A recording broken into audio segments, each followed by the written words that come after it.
So kanina bumiyahe ako sa SFD, meron akong apat na booking. Natapos ko, ang amount yon is 500 plus. So nagbukas tayo ng ating Grab apps. Napasukan tayo ng express dito sa BGC. Ang amount nito guys is 725 pesos. Meron lang tayong dalawang booking kay Grab. At ang total ng pamasahe na meron tayo kay Grab sa ngayon, as of 4:20 ng hapon, 815 pesos. So si ate nasagi, biglang kumanan kasi daw yung kotse. Natumba tuloy si ate, nasagi siya ng kotse. So nagbukas tayo ng ating Grab apps. Napasukan tayo ng express dito sa BGC. So punta pa lang tayo dito sa may pick up location. So meron lang tayong 200 meters away. Lapit lang, 1 minute lang papunta doon sa may pick up location At papunta itong Laguna. So ngayon lang ako nakakuha ng ganitong kalaking booking. Ang amount nito guys is 725 pesos. Then plus 4 pesos. So susubukan ko to ngayon papuntang Laguna. Hindi ako nakakabiyahe ng ganyang kalayo. Pero ngayon ay try ko. Dahil experience na rin. Sabado naman.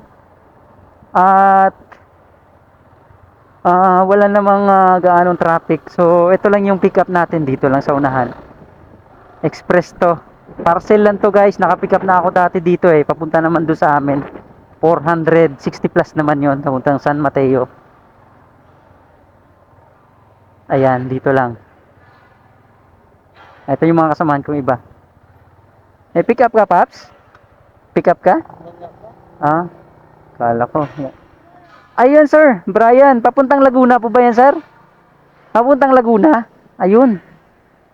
Ang layo Ang laki nito, 700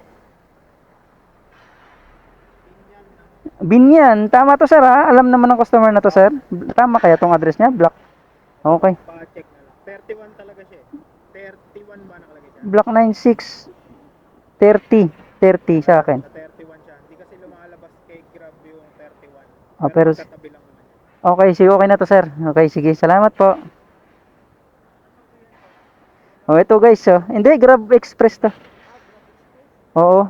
Ngayon lang ako nakakuha ng ganitong booking. Pinatos ko na. Gusto kong ma-experience yung long distance. Laguna. Layo. Tamang hatakpan din yung pagla. Maganda to. Gusto kong mag-rides. Gusto kong mag-rides na malayo. Ita mo, ang oras, 1 hour and 44 minutes sa punta ron. 40.5 kilometers papunta doon. Kayang-kaya to. Baka pasukan pa ako ng booking papunta rito, babalik. Marami naman dun Marami yan, sana nga. So, ayun. Mapunta na tayo doon. Yun lang nakuha nating parcel.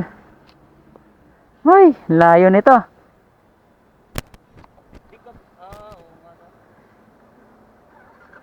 Bawal kasi mag-double book dyan Hindi, sa Grab Food, hanggang triple book pwede.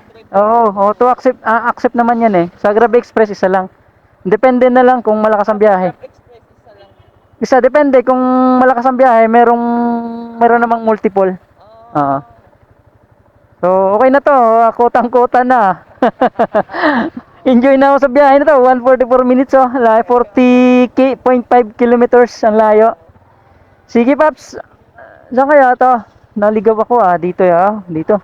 Sige, subukan ko to. So ito guys, nakakuha tayo. Long distance Grab Express.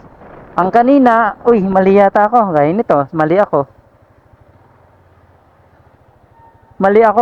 Gaya niyan. Dito ako.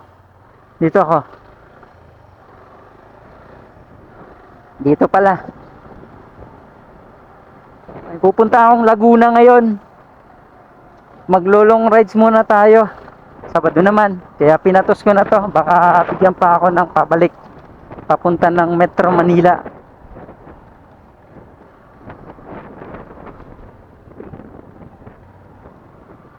So dito tayo sa may BGC guys, galing at on the way na tayo dun sa Laguna.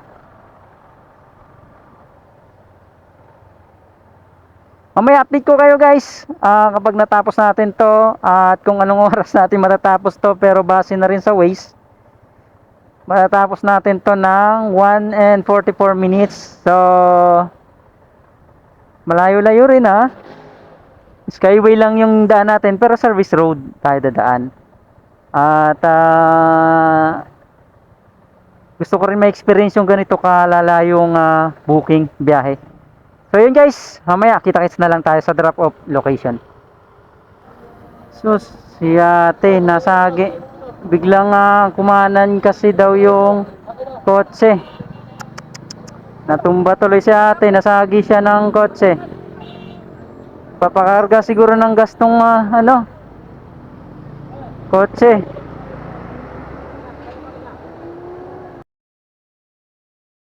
Kasi kinakabahan pa yan si ate, may ano pa yan, nervyos, ano pa yan. Ate, tabi ka muna.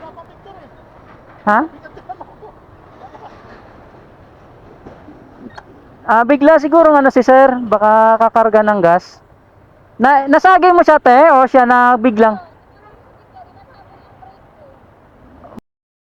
Sige, alalay lang, kasi nanginginig ka pa baka mahilo ka, Sagit lang. Sagit lang, sunod lang po doon te. Alalay lang, wag kang kabahan. Ayun. Butit hindi mabilis takbo niya. Nakita ko siya na nag-alalay ay hindi maabot yung preno niya. Yun, simplang.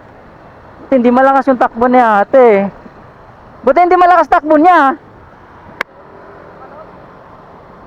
Biglang kumanan daw. Disgrasya talaga, hindi mo masasabi kung anong oras or kailan darating So anyway guys, ayun, maluwag naman yung kalsada, nasa C5 tayo. So yung sinasabi ko sa inyo guys, na huwag kayong umasa lang sa isang apps. Kaya mas maganda yung mayroon kayong multiple apps para in case yung isa mahina. So mayroon pa kayong option. Gaya nito sa akin. So kanina bumiyahe ako sa SFD, mayroon akong 4 na booking. Natapos ko, ang amount yon is 500 plus total, may get. So pinasukan ulit ako, pero hindi ko na in-accept dahil pangit yung drop off location. Hindi ko kinuha. Kaya nag-grab ako at pasalamat tayo. May naunang pumasok sa akin ng grab kanina, hindi ko naman na-record na. Ang amount lang nun is 84 pesos. At may sumunod, nagtambay muna ako sa may BGC. So napasukan tayo at ang amount nito ay 725 pesos nga plus 4 pesos. At ito, dito tayo sa kahabaan ng C5 CP Garcia. Abot na tayo ngayong Laguna. Harurutin na natin to guys. Ang sarap bumiyahe luwag ng kalsada. Di ba? Long distance. Maya pabalik to. Ewan ko. Sabado naman pala ngayon, di matraffic to. 1 hour. May get ang biyahe. Yun.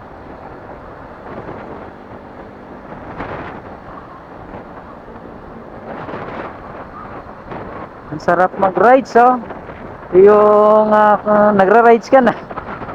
Kumikita ka pa. Saan ka pa? Diba? So, depende naman sa araw yan. May matumal, may magandang biyahe gaya nitong nakuha ko ngayong araw na to. So, yan guys. At mamaya-maya, update ko na lang kayo doon. Malobat pa tong cam ko. Off ko lang muna.